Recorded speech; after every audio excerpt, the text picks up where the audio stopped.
Welcome to the amazing live update coming to you from Nashville. I have Matt and Martie Burnett, the Burnett team there in Nashville, making a difference in the community and in their real estate business. But they brought us an amazing guest today. We have Ervin Brown, and he is the genius CPA, according to Matt. So we're excited to find out what he has to advise us for 2021, especially now with the change of leadership, what we can expect from different platforms. Matt and Martie, thanks so much for being here as always. Thanks for having us, Amy. We're super excited to be here. And yes, we do think Ervin is our CPA genius. He helps us out a lot. For the last 25 years, as a matter of fact. It's been a while, but we appreciate the comments. Well, Ervin, let's kick it off at the beginning. We've got a change of leadership without any politics or opinions involved. Let you just talk to us strategy-wise. And Martie and Matt, I know you have questions specifically to him, how it pertains to the real estate business and your community. Sure. Hey, listen, guys, always when there's a change of leadership, especially from a Republican, Democrat, or the vice versa, it affects tax law. Usually you don't see giant changes. We saw a major tax law change back in 2018 that affected real estate and other factors and corporations. The prior one was 1986. So there's usually some underlying tax law changes, but not massive tax law changes like we saw 2 years ago. That happens about every 20, 30 years. So I don't see massive changes, but what we do see from the commentary that we've heard so far is Biden wants to make sure that anyone that makes less than $400,000, that's kind of been his kind of platform. Law is not going to change too much. At least tax law isn't there. However, where he is going to go after, quite frankly, is possibly a corporate tax increase. So if you're in a C corporation, possibly an 8% increase there, possibly capital gains. Now, this is where it may affect Matt and Martie, both personally and professionally, since I know Matt and Martie both do real estate sales and construction and all kinds of neat things that they do. But it can affect those that are buying and selling real estate. Because currently right now, as an investor, the lowest rate is 15%. Okay. Now that doesn't count state taxes if you're in California, and fortunately in Tennessee we don't have those things, generally speaking. But it does affect that. Sorry, Amy. No, sorry. Yeah. Welcome. There's a lot of movement. I got a lot of. Don't get me started. That's neither here nor there. So anyway. We'll hook you up and come this direction, girl. Exactly. So that in Texas. But anyway, so what's happening? There's a lot of scuttlebutt on there right now that says, hey, capital gains goes up. Now, the general public get the impression, right, that, hey, it only affects the wealthy. That is a fallacy, okay, because only about 50% of the people actually pay taxes, unbeknownst to most people. About 50% of our population, adult, do not pay any income tax. So when they make a structural change, your middle class, which is who we mostly work with, right, and higher middle class, those guys actually pay a significant portion of the U.S. taxes. So if the 15% goes up, it's going to affect almost every single investor, even the small mom and pops, to the great big guys, okay? And so we just need to be aware that those things may change as we go into the future. Okay. And I think, Matt and Martie, I don't know what your impression is of how cash is going, but there's a lot of cash right now, right? And there is. We're seeing lots of cash buyers coming in and out, which is exciting for the sellers for sure. They're looking to put their cash somewhere, and real estate, historically has been a good, solid investment for people. So that's one of the interesting things that, I want to see how, if they are looking to invest their cash in real estate, where do we direct them that will be the most profitable for them under these changes that could be coming?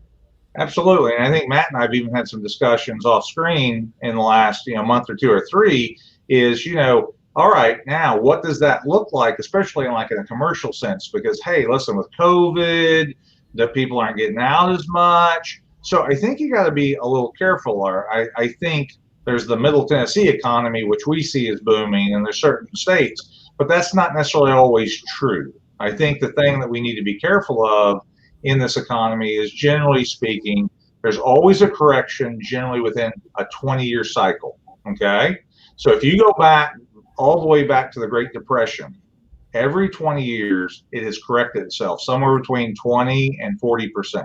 Okay, the Great Depression was actually an 8-year recovery. 2007 and 8, that was actually more closer to a 24-month to 28-month recovery. So, but there's generally a correction. People get scared, okay, in corrections. We didn't recover in 24 months, Ervin. Yeah, no, I didn't. We had I understand. like almost a 10-year recovery. Yeah, that was from the real estate side, but not the stock market side, right? The stock market was recovered in about 24 months, but real estate, you're right. That's called the lost decade. If you talk to media like Amy and those others, we call that the lost decade because it took that long for real estate to recover. And so you didn't get your robust growth. And then all of a sudden, what's happened in the last 4 to 5 years? Shot up. Yeah. Absolutely. What was strange about the last decrease or correction, recession, whatever you call it, is both stocks and real estate went down simultaneously. That generally isn't what happens. Generally, if your value of one goes down, people transfer the money out into the other investment or vice versa. They get scared about real estate, they go back to stocks and bonds. So we've seen some changes that really hadn't happened in prior periods, okay?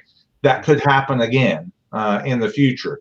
Hence, like I said, COVID, what are the industries that have gotten hit, right? You've got your entertainment, travel, and food industries, right? Those are the ones that really got slaughtered in this last 12 months, really. What's happening then? On the commercial standpoint, there could be some opportunities there as COVID lifts, right? But as far as structural investments, but the issue is, what are people doing with their cash? And people are realizing that those three areas are not necessarily necessary to live and eat. Okay, so now you're seeing that robust cash you're talking about, because what's happening is now if I can't spend that $10,000 vacation, I'm not spending $500 a month on eating out because I can't, and those type of things. People actually, even though there are people that are hurting, don't have jobs, primarily from these industries, by the way, not generally the industry at large, they're putting their money into other things. They're thinking about homes. They're moving because now they're getting out of states with high taxes, and here we go. I've seen a lot of that. Yeah. Every week we're talking to one or two people from out west coming this way. Oh I yeah. can't imagine. I talked to a new client, was in my office from Mount Juliet area, which is right outside of Nashville. And she goes, what's getting weird around here is she goes, I grew up here, because I always ask that of my clients, where are you from? She goes, I grew up in Lebanon, Mount Juliet area. She goes, I actually have more neighbors from out of state than in state now. Yeah. That's a funny transition. It really is. And Matt's right. We talk to at least one or two a week. And I don't mean like just moving. I mean like they're actually like, we're coming, Yep. Like we used to get calls from California all the time, but we're thinking about coming. Now it's like, we're en route. We'll be there next week.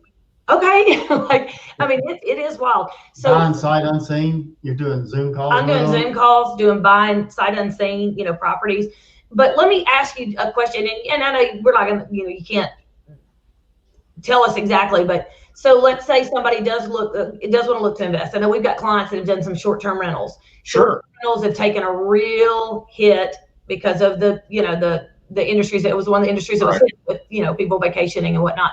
So, they're coming back. Things are starting to open up, and visitors are still coming. But let's say we have somebody that says, we were thinking about our short-term rental, and maybe we want to, sell that property and invest in something else. What would your recommendation be that would be a safer bet if they're worried about something like this happening again in the future and they don't want to take that big up and down? What would be, a long-term rental? Sure. Sure. All right. So stability in that. And obviously you guys know as well, as you're entrepreneurs, you started many businesses. I've seen you guys do all kinds of things.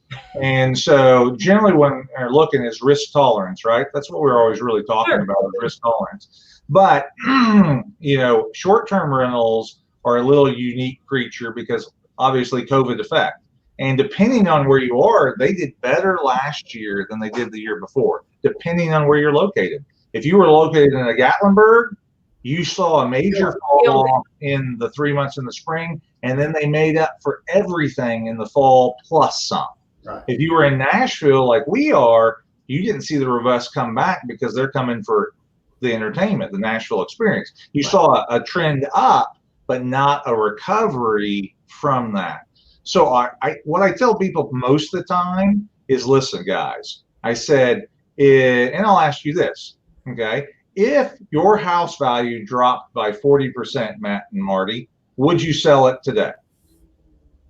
No. Not unless I had to. Well, that's exactly right. All right. So I might have to if it dropped 40%, but yeah, well, but assuming it was paid for, assuming you could cover your note payments and things like that, right? You wouldn't sell it. I say the same thing about the market. I say the same thing about short-term rentals. I'll say the same thing about long-term rentals. They're always timing. Okay. We buy when we exit. So I don't think any one area is literally a lot more risky than another area, unless, and then I would go to your judgment, if you're in a declining neighborhood that's never going to get better for 20, 30 years. And you guys have seen that. You've seen neighborhoods go from, medium to poor to that. If you're in a declining neighborhood, that's a very, very long, Detroit's a good example, right? Declining neighborhood, it's actually recovering now, guys, amazingly so, but that's a 40-year recovery. That's crazy. So long time to hold a property, you may not live long enough. Exactly. So assuming all things equal on real estate, I think the question may not be where do we stick our money, but the timing of it. What risk tolerance do we have? Okay, which is, hey, like I said, back in 7 and 8, it was 24 months before my money was back in stock. All right. But the real estate actually took longer to recover. The real estate was actually more like 4 to 5 years to get even. And then it was a creep. I know in Robertson County, little Robertson County, north of Nashville, which is where one of my offices is, hey, there was 2 years that not one 5-acre tract sold. Not one. Zero. Okay. You can't find that. Yeah, that wasn't fun. I'm just saying, that was never fun. And so the issue is, you don't ever want to put yourself in a position, okay, that you can't sustain about a 2 to 3 year recovery. I think that, and so if you like short-term rentals, I think in the right place, I think that's a great place to invest. If you like long-term rentals and you say, hey, listen, I'm not worried about the flux, because just like you wouldn't sell your house if it dropped by 40%, because the timing wouldn't be right. It wouldn't make sense to. You wait until that recovery hits. But you also are smart investors. You get with people like Matt and Marty, and you say, hey, guys, where's the best area of the city? Where's the best places that you think, 1, are in a positive growth area, 2, that can have an income recovery, 3, that would bounce back regardless of what the economy did. And you may readjust your portfolio. So if I'm in a rental here, maybe I need to think and talk to people like you and say, oh, is that a good place? Is that a place where my investment will grow, not just with cash flow every month, but overall? And or should we be doing a 1031 exchange into something somewhere else, or an opportunity zone investment to get out of the sales? Some things like that. I was about to ask about that. We have several clients. We've used that on several different deals before. It's a great tool. It defers all of your income into another property.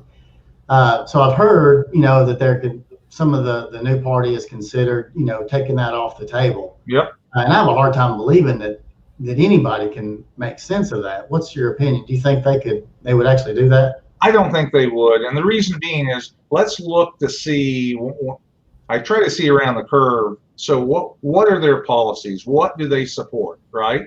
So one of the things that they support is redevelopment, right? They want to see the areas that are not as in good a shape, people investment, and understand that policymakers make policies so that you'll make decisions off those policies. All right. Hence, back in the Great Recession of 08, what did Obama come along? He gave an $8,000 housing credit if you bought a new home. Okay. What does that imply? It implies they want you to buy a new home. Okay. Right. They paid you to destroy your cars, which is insane, but that's neither here nor there. Back then, they give you a credit for buying new cars, and so we had a glut of old cars, which we actually had 10-year ramification on, but that's another story. And so, but it's to drive. It's actually to drive where you walk and how you live and how to make decisions. So the government wants to make decisions for you, or they want to push you in those decisions. So in the opportunity zones and 1031 exchanges, I don't see opportunity really being on the agenda too much. I could see some 1031s over certain thresholds if they wanted. They said, hey, listen, we're $100 million change or $1 million change. I could see them saying, listen, guys, we'll let you do something tax-free below the line of this, but above the line, you got to pay taxes on. So you're thinking if they touch that 1031, it's going to be more of a regulating it versus doing away with it completely. Because we have clients call and say, I've got a property that I've written down a lot. If I go to sell it, I've got a huge tax burden. So I'd like to do a 1031 exchange. And you'd be surprised how many investors, good, savvy investors, don't know what the 1031 exchange is. That's correct. So we're trying to educate people on what that is. It's a beautiful tool. We've used it multiple times. It's not that complicated. No, some people think it's super they think it's hard, or really expensive, and it's not. It's really not. So I'm telling them, let's do it. Let's sell what you've got and roll it into something else. But again, they've got to know why they're coming out of what they're coming out of, why they want to go into what they want to go into, and it needs to make sense long term. That's right. And a 1031, just for context, is where I sell an investment property for $200,000. I trade into another property of equal or greater value of $200,000. And in simplicity, that's what it is. But it's not where I sell a property for $200,000 net $100,000 and then invest $100,000. I have to do it the gross sales price. And as long as they understand that, that's a 1031. They pay no tax on it, and generally costs about, I don't know, about $750, $700 to $1,000 to do. So it's reasonably inexpensive to do it if you can find the right properties, like with you guys' help, to locate areas to dump that kind of money into. So yeah, I think there's a lot of things, but they're going to drive energy, right? That's going to be a driving on the new one. So look for more creative ways in tax for energy. What that looks like, we don't exactly know. They haven't really talked about tax incentives. There's already a 30% tax incentive on certain energy things, but energy is one of those things. Equality, don't know what that looks like, but reinvestment, working credits, you're going to see a lot of employers, and they already have extended under the PPP law here just within the last 2 weeks, 3 weeks. They've extended benefits for employee retention. And so there's some credits up there that can be as high now, I think, as a 70%. You can redo PPP loan stuff and get some more there. So there's some incentives. They're going to be investing, hopefully, in the middle class, the working guy. And, rounding this out, there's still high tensions with China. That has not going to be geared down. I don't know how the administration is going to deal with that, because we knew the prior administration took a pretty strong arm there. But they're a trading partner, that's obvious. We don't know how that's going to trickle down and what incentives that they're going to give to have American made, American manufacturing, those type of things that are coming down the pike. We just haven't seen that yet. Well, I think it's a good idea if, Ervin, you're willing to check in once in a while. Maybe we have a few more of these with you coming up in the next months where you can give us some updates as it starts to evolve. I think we could do an entire interview just on the 1031 to advise your buyers. I think that's really fantastic information to go into more detail on. So we'd love to kind of keep you on as as kind of our little celebrity CPA advisor here, because I think you have so much incredible information, and Matt and Martie have such a huge network of people that need to be able to be in touch with you, have these questions answered, and then go to you to get, the help and the assistance that you provide at your firm. So thank you so much for taking the time to do this. Matt and Martie, any last questions you have for him on this? No questions. I think, it reaffirmed that, regardless who's in office, I think the real estate, housing and real estate is always going to be an important upfront issue for everybody. And how it affects your taxes, so reach out to us. We'll be happy to talk to you. Reach out to Ervin, always be happy to talk to you about that. Yeah, everybody's always got to have a place to live.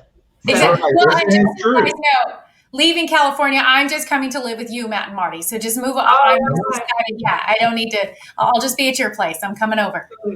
That's all right. I've been in California a lot. My son's in medical school outside of San Francisco. I mean, Sandy. Oh man, I can't even think now. Yeah, exactly. Loma Linda is where he's at. God bless California. So fantastic. Well, this was really awesome. Thank you so much, Ervin, for the incredible information. Just so much value, so much good stuff. I hope everybody shares this content. If you know somebody that needs to hear the things that he shared today, definitely share this video. Make sure you get in touch with Matt and Martie because they can get you to him directly. And they are such a wealth of knowledge and expertise in so many areas and have an incredible network. So reach out to them. And thank you so much. We will see you guys next week. Thank you, Amy. Great. Thanks, Ervin. You're welcome. Take care, guys.